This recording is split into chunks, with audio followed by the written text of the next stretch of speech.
प्याज टमाटर उसे बहुत बारीक बारीक काटें, तभी इसका स्वाद बहुत अच्छे से आएगा।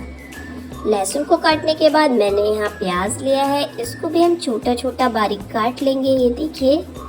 और बिल्कुल इसी तरह से हम मिर्ची और टमाटर को भी काट लेंगे। मिर्ची में इस तरह से मैंने कट लगा दिया है, आप चाहे तो छोटा छोटा भी कट कर सकते हैं। कुछ लोग दाल को टेस्टी बनाने के चक्कर में बहुत सारा प्याज बहुत सारा टमाटर उसके अंदर डालते हैं, लेकिन हर चीज़ हिसाब से डालनी है। तो मैंने इस दाल को बनाने के लिए 1 टमाटर 1 प्याज और कुछ कलियां लहसुन के लिए हैं। और हम लेंगे 1 बाउल और उसके अंदर डालेंगे यहाँ 1 कप भरकर अरहर की दाल। अगर आप दाल ज़्यादा बनाना चाहते हैं तो अपने हिसाब से ले सकते हैं। इसको हम डाल देंगे बाउल के अंदर और अच्छे से हमें इसको धोना है। तो सबसे पहले हम यहाँ पानी डाल देंगे। पानी डालने के बाद अच्छे से इसको हाथों से मसल कर साफ़ कर लेंगे, क्योंकि इसमें बहुत सारा पाउडर वगैरह लगा रहता है, जिससे अच्छे से साफ़ हो जाएगा। इसी तरह से इस दाल को लगभग 3 बार हमें धोना है। पानी को फेंक देना है, फिर पानी भरना है और पानी फेंक देना है। 3 बार धुलने के बाद ये दाल अच्छे से साफ़ हो जाएगी। और ये देखिए हमारी दाल एकदम साफ़ हो गई है। अभी दिखाती हूँ आपको, ये देखिए कुछ इस तरह की हो गई है। इसे हमें फुलाना नहीं है, यानी भिगोना नहीं है। बाकी जो भी दालें हम बनाते हैं उन्हें हमें भिगो के बनाना चाहिए, लेकिन अरहर की दाल को कभी भी भिगो के नहीं बनाना चाहिए।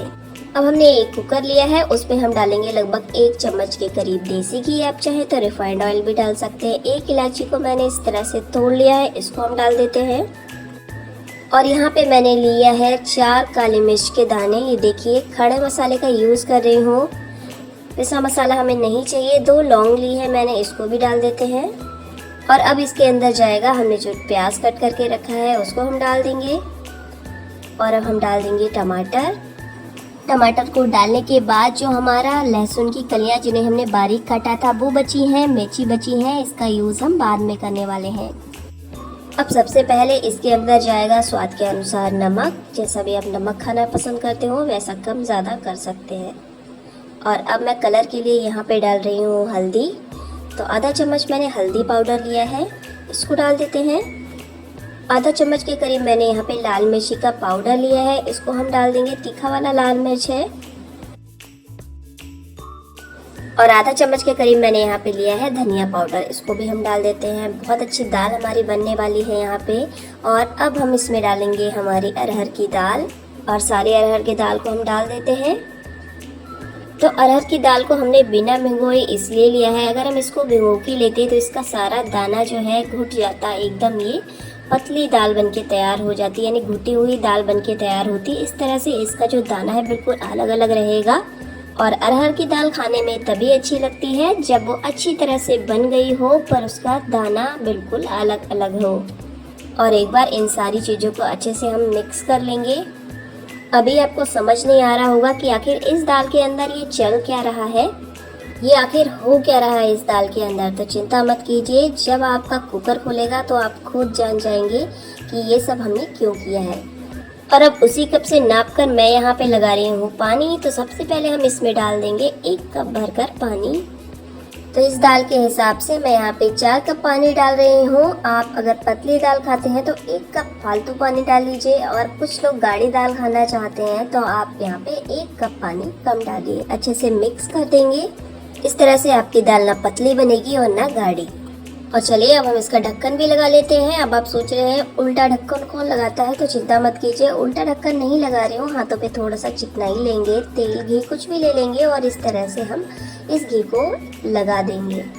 तो आपने देखा हो ना, दाल बनती है तो चारों तरफ से निकल आती है, गैस चूल्हा सारा खराब कर देती है। तो इससे वो नहीं होने वाला है, आपकी गैस अच्छी से बनी रहेगी।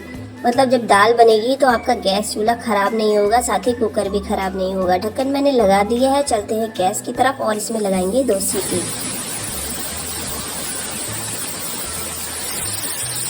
मैंने यहाँ 2 सीटी लगाई हैं और देखिए हमारा कुकर बिल्कुल भी खराब नहीं हुआ है, थोड़े से छींटे आए हैं बस। और इसका ढक्कन खोल लेते हैं। वाह, इसकी खुशबू बहुत अच्छी आ रही है। और चलिए देखते हैं हमारी दाल का क्या हाल है।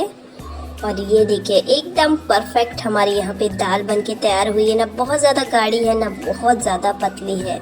और ये देखिए इसके दाने बिल्कुल अलग अलग हैं, बिल्कुल इसी तरह की दाल हमें चाहिए थी।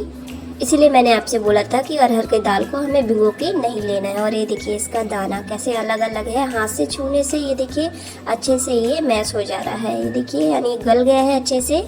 चलिए अब इसकी तड़के की तैयारियां भी कर लेते हैं। तड़के के लिए मैंने यहाँ पे 2 बड़े चम्मच के करीब घी लिया है, आप रिफाइंड ऑयल भी लगा सकते हैं। अच्छे से घी गर्म होने के बाद हम इसमें जीरा डाल देंगे।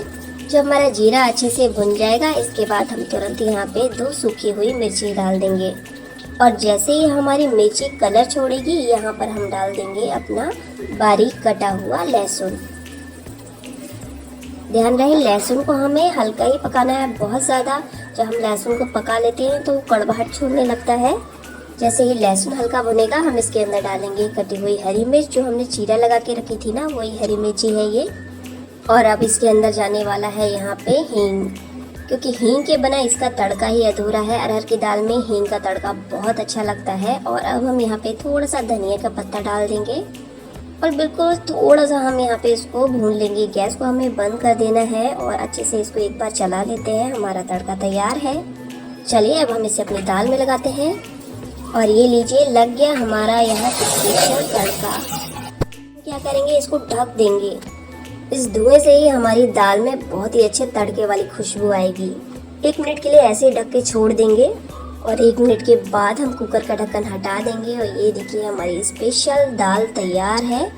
और जो हमने तड़का लगाया है ना, बहुत अच्छी तरह से उसकी खुशबू, हींग की खुशबू और मसाले जो भी हमने डाले हैं, इसकी खुशबू इसके अंदर आ गई है। लास्ट में हम डाल देंगे यहाँ पे थोड़ा सा धनिया पत्ता, थोड़ा सा हमने तड़कन में लगाया था और थोड़ा सा इस तरह से ऊपर से डाल देंगे। और ये लीजिए तैयार है हमारी यहाँ पे तड़के वाली बहुत ही सिंपल सी दाल। चलिए फटाफट इस गर्मा गर्म दाल को हम परोस लेते हैं। इसे परोसने के लिए मैंने यहाँ पे गर्मा गर्म चावल बनाए हुए हैं, इनको हम डाल देते हैं अपनी थाली के अंदर। तो मैंने यहाँ पे प्लेन चावल बनाया है और प्लेन चावल के साथ इस दाल का मज़ा ही अलग है। इस तरह से आप एक बार इस अरहर की दाल को बना के देखिए। इस अरहर की दाल का अपना अलग ही मज़ा है।